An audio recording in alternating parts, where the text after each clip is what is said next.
میرے عزیزوں، روزے رکھنے کے بعد کیا رب تبارک و تعالیٰ کسی کو اس کی طاقت سے زیادہ تکلیف دینا چاہتا؟ عقل ہونے کے باوجود اگر گناہوں سے نہیں بچتا، وہ بندہ فرشتوں سے بھی افضل ہے۔ اسے سنو، یہ نفس امارہ جس نے شیطان کو بھی گمراہ کیا، شیطان کو بھی بہکا دیا، یہ نفس آدم کو سجدہ نہ کرنے کا جو غرور پیدا کیا، یہی نفس امارہ تھا۔ اس نفس امارہ کو اگر کوئی کنٹرول کرا سکتا ہے تو وہ ماہ رمضان المبارک، بس یہی ہے رمضان کی فضیلت۔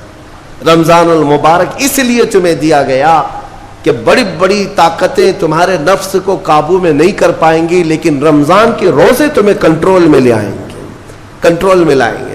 اب سمجھ میں آیا کہ روزے کیوں رکھائے جا رہے ہیں؟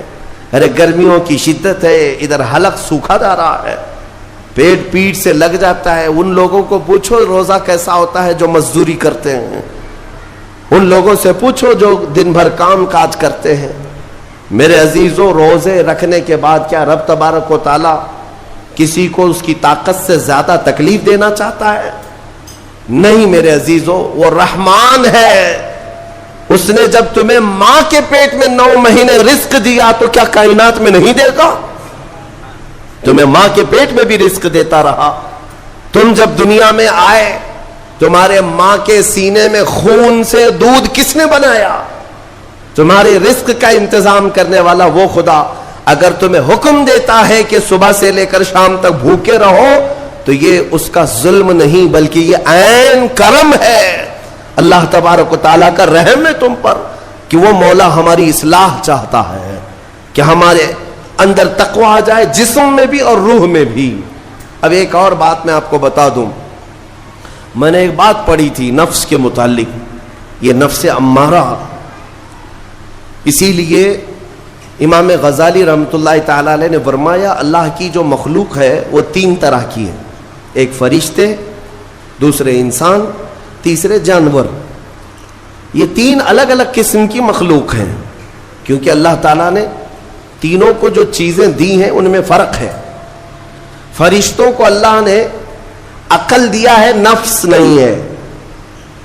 نفس، شہوت، برائی کرنے کی خواہش فرشتوں کے اندر ہے ہی نہیں، وہ سوچ بھی نہیں سکتے برائی کرنے کا۔ فرشتوں کو اللہ نے عقل دیا ہے، اور عقل عزت والی چیز ہے۔ اور جانوروں کو اللہ نے نفس دیا ہے، عقل نہیں، عقل والے نہیں ہیں جانور، عقل والے نہیں، لیکن نفس ہے، شہوت ہے، شہوت بھی ہے، نفس بھی۔ لیکن انسان ایک ایسی مخلوق ہے جسے اللہ نے عقل بھی دیا ہے، نفس بھی دیا۔ مطلب یہ ہے کہ تمہیں اللہ نے ایک چیز فرشتوں والی دی ہے، ایک چیز جانوروں والی بھی دی ہے، دونوں تمہارے اندر ہے، عقل بھی ہے، نفس بھی ہے۔ لیکن امام غزالی فرماتے ہیں، توجہ، جو بندہ نفس ہونے کے باوجود گناہوں سے اپنے آپ کو بچا لیا، وہ بندہ فرشتوں سے بھی افضل ہے۔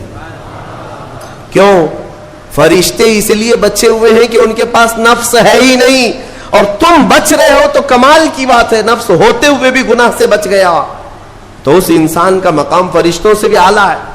لیکن ساتھ ہی امام غزالی یہ بھی فرماتے ہیں، عقل ہونے کے باوجود اگر گناہوں سے نہیں بچتا تو پھر وہ جانوروں سے زیادہ ذلیل ہے، کتے اور خنزیر سے بھی گیا گزرا ہے، کیونکہ جانور تو بیچارہ معذور ہے، اسے عقل نہیں ہے، نفس ہے۔ تمہارے پاس عقل ہے، اس کے باوجود حرام کاریاں کر رہے ہو تو جانوروں سے زیادہ گر گئے۔ فیصلہ تمہارے ہاتھ میں ہے کہ تم کون سی زندگی گزارنا چاہتے ہو، کون سی، کہ تم نفس کے پجاری بن جاؤ یا عقل کا صحیح استعمال کر کے فرشتوں والی صفات پر عمل کرو۔ عزیزان گرامی وقار، نفس اور عقل یہ جو 2 چیزیں ہیں، ان کو میں آپ کے سامنے تھوڑا سا کھول کر کے عرض کرتا ہوں۔ عقل جو ہے عزت والی چیز ہے، جسے بھی دی گئی ہے وہ عزت والا ہے۔ کیوں عزت والی ہے یہ عقل؟ پوری دنیا میں عقل کا ہی تو کمال ہے، جس کے پاس عقل ہے وہ بادشاہ ہے، جس کے پاس عقل ہے وہ لوگوں کو ہانکتا ہے، پوری دنیا کو ادھر سے ادھر کر سکتا ہے، عقل۔ اور نفس جو ہے، نفس برائیوں کی طرف بلانے والا، عیاشی کی دعوت دینے والا،